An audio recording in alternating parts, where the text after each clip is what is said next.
gobsmacked.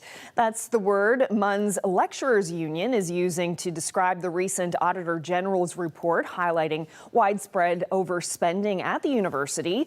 You might recall a strike earlier this year saw full-time staff get a pay raise. Now, those not included are the part-time faculty. LUMUN represents that group. I spoke with Representative Alison Coffin this afternoon about why the AG report left them gobsmacked.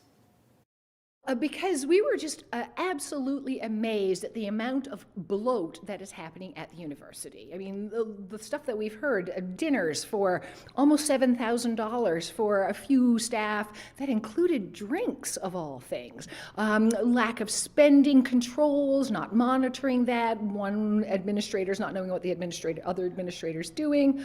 All of the administrators are being paid an awful lot more money compared to their peers.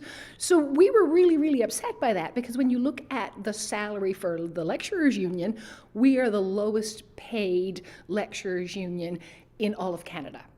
So obviously we are very concerned with where Memorial University is putting their priorities. Where should the spending go? We don't think it should go into administrative bloat. Where do you think it should go? We think it should go back to where it's going to serve the students best. Certainly the salaries of our members would benefit greatly by that, but also it should go back into physical infrastructure. I don't know if you've been in a tunnel at MUN lately, but it rains in them. So that's a bit of a problem. And we have infrastructure that's crumbling. We have antiquated technology in some of the classrooms, so that's problematic. And these are the things that are on the ground that are most important for students right now.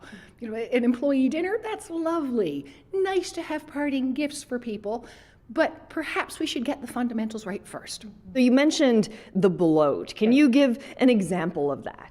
Here's a really easy example. We've heard lots about this employee dinner that cost $6,800 for some employees, a dinner and drinks. Lovely event, I'm sure, but you could have taken that same amount of money, delivered an economics course to 104 students for the full semester, and at the end of the term, everybody could have had a two-piece fish and chips.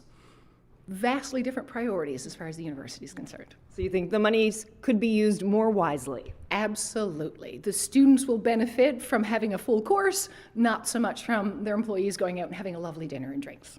We're working in this environment all the time. We see a lot of these things. We see, overspending in a lot of stuff. We see where spending is not happening. And things like, you need to buy your own light bulbs for your lamps. Well, that's a problem if you guys are going out to dinner. Like, I don't understand what caused someone to think, well, that was a good idea. We're going to spend money on us, but not on the actual faculty that's there. The lack of controls was a little bit more problematic because there's a lot of mechanisms at the university that I thought were pretty good at managing, well, where are we spending our money? Are we overspending here? Is there duplication? Turns out that all the systems that they say were in place don't seem to be working. And that's a huge problem as well. So what about going forward? Is there anything that the lecturers union wants to do to voice their concerns? What's next? Well, we'd certainly like to be engaged in the conversation that the administration is having right now. Certainly they've responded and said, yes, we're doing things that is being recommended. We'd like to see boots on the ground. What are you going to do for us? What are you going to do for the students?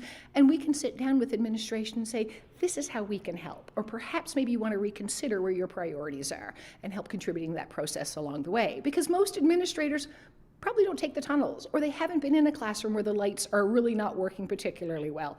And it's really hard to write an exam when your classroom lights are really low.